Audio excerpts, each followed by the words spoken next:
Assalamualaikum dan kembali lagi ke Izzat Review semua. Apa khabar korang semua? Izzat harap korang semua berada dalam keadaan baik. So, dalam video kita hari ini, Izzat nak membahas beberapa persamaan antara Ultraman Blaza dan juga Ultraman Gaia. Sebabnya kita tahu sebelum ni pada tahun 2023 ni sepatutnya adalah anniversary Ultraman Gaia. Tapi Subaraya Production tak membuat langsung siri Ultraman dengan New Generation Gaia dan diorang gantikan dengan Ultraman Blaza. Walaupun bukan New Generation Gaia, tapi Ultraman Blaza ni mempunyai beberapa persamaan dengan Gaia. Kalau kau nak tahu apa dia, jangan lupa stay tune juga dalam video kali ni, okey? Dan dalam video ini juga Izzat akan memberitahu beberapa informasi tentang Ultraman Blaza yang patut korang tahu sebelum siri Ultraman Blaza ni tayang. Tapi sebelum kita memulakan perbahasan kita, macam biasalah kita ke intro kita dulu, okey?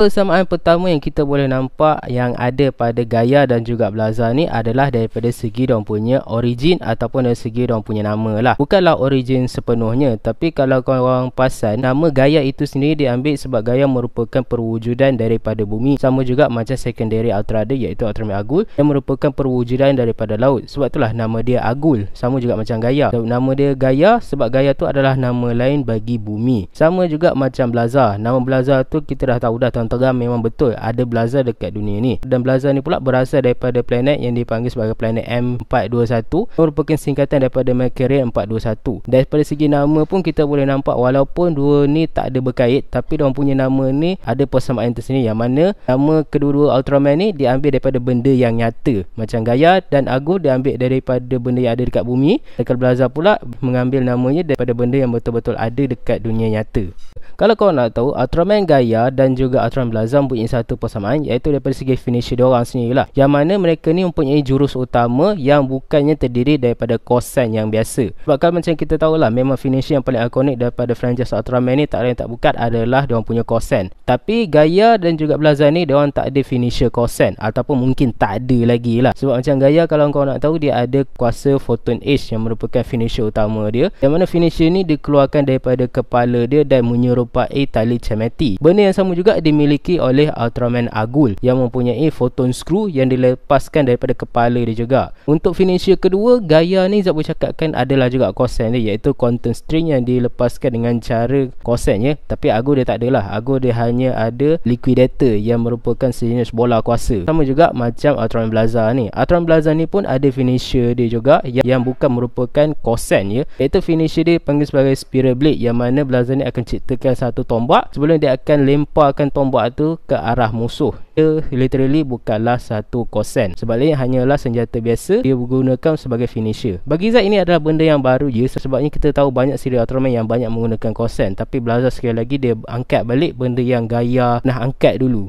Persamaan seterusnya pula adalah daripada segi form yang Izzat dengar lah. Sebabnya Kiyotaka Taguchi dulu pernah memaklumkan kalau Ultraman Blaza tak mempunyai apa-apa change form, which is satu benda yang agak lain lah untuk Ultraman zaman sekarang ni. Sebab kalau macam kita perasan, Ultraman zaman era Reiwa ataupun era New Gen, mesti dia ni akan ada sekurang-kurangnya lebih banyak form lah. Macam Trigger dia ada 5 form, termasuk Trigger Truth. Mereka dia ada 4 form je lah, iaitu form Dynamic Type. Itu adalah form terakhir dia. Tapi kalau macam korang perasan, pattern diorang semua ni ada form yang banyak, which is dalam 4 ataupun 5 macam tu lah. Tapi Blaza ni diceritakan kalau dia ni tak akan ada change form, tapi dia akan ada change form di episod 12 ke atas, which is dah masuk second arc baru dia akan ada change form. Benda ni sebenarnya sama je dengan Ultraman Gaia. Sebab kalau korang perasan, Ultraman Gaia dan Agul dulu pun benda yang sama juga diorang angkat, yang mana pada permulaan Gaia dan Agul ni banyak menggunakan diorang punya form V1. Dia dah masuk arc seterusnya, Gaia akan dapat upgrade form, iaitu Gaia V2 dan juga Supreme Version. Manakala Agul pula dapat form V2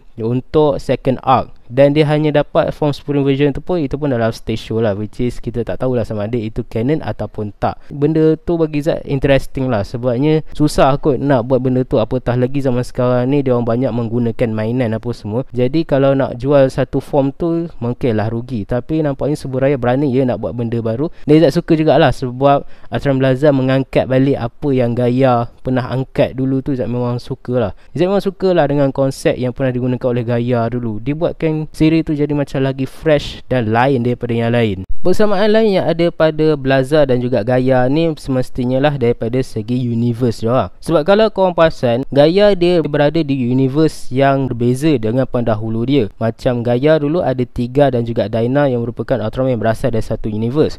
Tapi Gaia ni dia ada universe dia yang tersendiri. Sama juga macam Blaza. Blaza ni dia dibuat sejurus selepas tamatnya Ultraman Trigger dan Decker. Dan Trigger dan Decker pula adalah versi New Generation bagi Tiga dan Dyna.